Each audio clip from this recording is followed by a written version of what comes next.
बिस्मिल्लाहिर्रहमानिर्रहीम। शुरू करता हूँ अल्लाह के नाम से जो बड़े मेहरबान निहायत रहम वाले है।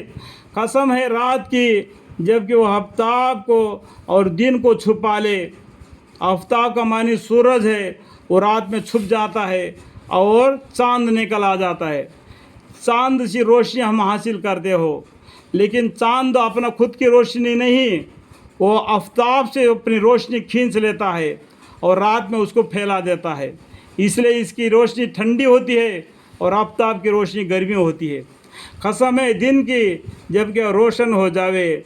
जब रात के बाद में दिन आ जाता है, अल्लाह ताला रात और दिन का भी कसम खा के फरमा रहे कि जब वो रोशन हो जावे। और कसम है उस ज़ात की जिसने नर और मादा को पैदा किया। किसने पैदा किया? अल्लाह ने पैदा किया। वो अल्लाह अपने आप को कसम खा के फरमा रहे कि कोई बोलता है ना, देखो मेरी कसम, इस तरीके से कोई बोलता है कि नहीं आपस में, उस तरीके से अल्लाह खुद के कसम खा के फरमा रहे। और कसम है उस ज़ात की जिसने नर और मादा को पैदा किया।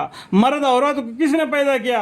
अल्लाह ने पैदा किया। वो खुद कसम खा के फरमा रहे बेशक तुम्हारी कोशिश यानी अमल मुख्तलफ है।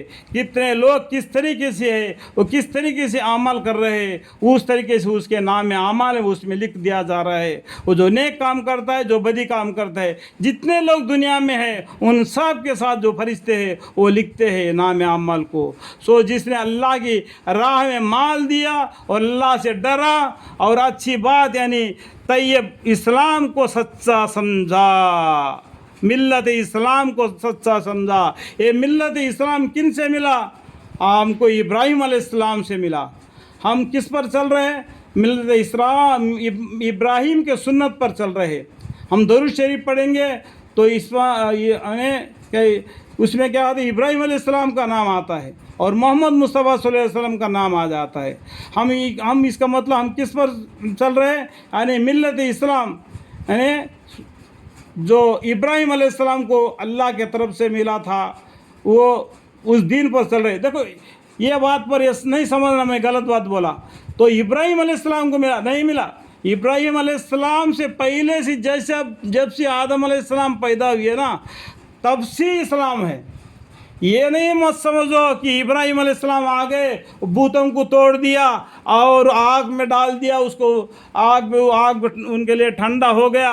और इब्राहिम अलैहिस्सलाम से 2 बीबियाँ थी, उनमें एक कौम नसरानी है, एक कौम मुसलमान है। बस इब्राहिम अलैहिस्सलाम से हमारा कौम है। इस तरीके से कभी भी गलती नहीं समझना, कभी भी गलत नहीं समझना। ये दीन इस्लाम पहले से है। सबसे पहला कौन है? आदम अलैहिस्सलाम है। उनके बाया पसली से पैदा कौन है? दादी माँ हव्वा है। तब से इस्लाम है। ये कभी नहीं समझना कि ये कुरान से इस्लाम है, ये मोहम्मद सल्लल्लाहु अलैहि वसल्लम से। ये नहीं समझना कि इब्राहिम अलैहिस्सलाम के मिल्लत से हमको दीन इस्लाम मिला है, क्योंकि उसके 2 बीबियाँ हैं। 2 बीबियों में से एक की बीवी की इस्लाम के तरीके पर है, एक की बीवी की है नसरानी लोगों के तरीके पर है या यहूदियों के तौर तरीके पर है। ये गलती नहीं समझिए, अपने मन से इन लोगों ने दीन को जुदा करके नसरानी या यहूदी बन गए या काफिर या जालिम बन गए। लेकिन दीन इस्लाम हमेशा से है। ये कभी भी गलत नहीं समझना कि कुरान के मानी में कि मिल्लत इब्राहिम तो इब्राहिम अलैहिस्सलाम से इस्लाम है, ये कुरान से हमारे इस्लाम है, ये मत समझना। कुरान में अल्लाह ताला फरमाया सूरह राद में, हर एक कौम में अल्लाह ताला एक डराने वाले को भेजा और रोशन किताब भेज दिया। और तुम्हें चंदे पैगम्बरों के बारे में बतलाया जा रहा है और चंदे किताबों के बारे में तुम्हें ये कुरान में बतलाया गया है। इसलिए कुरान ने बताया ऐसनल कुरान जिक्र फाहल में मुद्दस्सिर, हमने कुरान को आसान कर दिया। इतना अगर 1,24,000 पैगम्बरों के किस्से अगर इस कुरान में होता तो हमारे कुरान को पढ़ना कितना मुश्किल हो जाता। क्या हम रमज़ान अल मुबारक के महीने में कुरान को पढ़ सकते हैं क्या? अंदाज़ा लगाओ। आज LKG बच्चे को पीठ पर देखो कितना किताबें हैं। ओनली LKG 1,24,000 पैगम्बरों का किस्से अगर इस कुरान में आएंगे तो फिर क्या होगा? तो इसलिए समझने की बात है कि अगर मैं भी समझा, अगर इसके अंदर भी कोई गलती हो तो उस गलती को नहीं पकड़ लेना, اس کو نظر اندازہ کرتے ہوئے چلے جانا، یہ میں آپ سے درخواست کرتا ہوں۔ تو ہم نے اس کو رات چیز کے لیے سامان دیں گے، یعنی اللہ تعالیٰ نے، اور قسم ہے اس ذات کی جس نے نر اور مادہ کو پیدا کیا کہ بے شک تمہارا کوشش یعنی عمل مختلف ہے، سو جس نے اللہ کی راہ میں مال دیا اور اللہ سے ڈرا اور اچھی بات یعنی ملت اسلام کا سچا سمجھا، تو ہم اس کو راحت کی چیز کے لیے سامان دیں گے۔ جو دین اسلام کے راستے پر ہوگا اس کے لیے اللہ تعالیٰ آرام کی زندگی دیں گے، اور جس نے حقوق واجب سے بخل کیا، اللہ کے حکم ہے اس سے بخل کیا، اور بجائے خدا سے ڈرنے کے خدا سے بے پرواہی اختیار کی، اور اچھی بات یعنی اسلام کو جھٹلایا، یعنی اللہ کو بھی جھٹلایا، اسلام کو جھٹلایا، قرآن کو جھٹلایا، پیغمبروں کو جھٹلایا، یہ تو ہم اس کے تکلیف کو چیز ہے، اس لیے سامان دے دیں گے، اس کو زندگی میں تکلیف دے دیں گے، اس کو زندگی میں تکلیف کی زندگی دے دیں گے، اور اس کے موت بھی کفر کی حالت میں ہوگی، اور اس کی مال اس کے کچھ کام نہ آئے گا، جب وہ برباد ہونے لگے گا۔ برباد سے مراد جہنم میں جانا ہے۔ آپ دنیا میں اپنے مال پر اتراتے ہو، گھمنڈ کرتے ہو، لیکن وہ مال تمہیں جہنم میں جانے سے نہیں رکے گا۔ واقع ہمارا ذمہ راہ کا بتلا دینا ہے۔ اللہ تعالیٰ بولتے واقع ہمارا ذمہ، ہمارا کا مطلب کیا ہے؟ اللہ کا ذمہ۔ سمجھ میں آئے گا؟ بات کو سمجھ لینا، عربی اردو الفاظ کو۔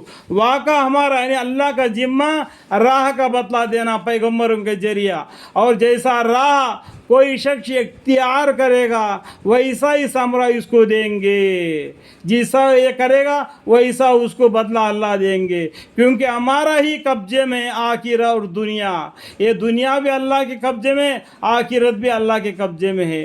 آگے ہم سب مل کر اللہ کے سامنے جانا ہے، اللہ اس میں عمل فیصلہ کر دے گا۔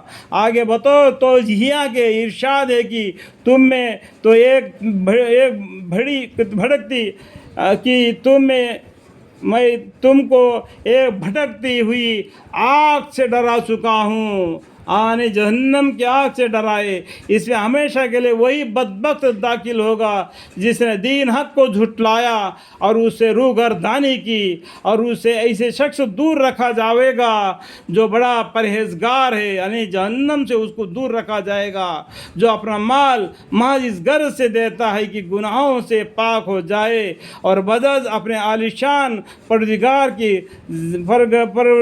کی رضا جوئی کے کو یہی اس کا مقصد ہے۔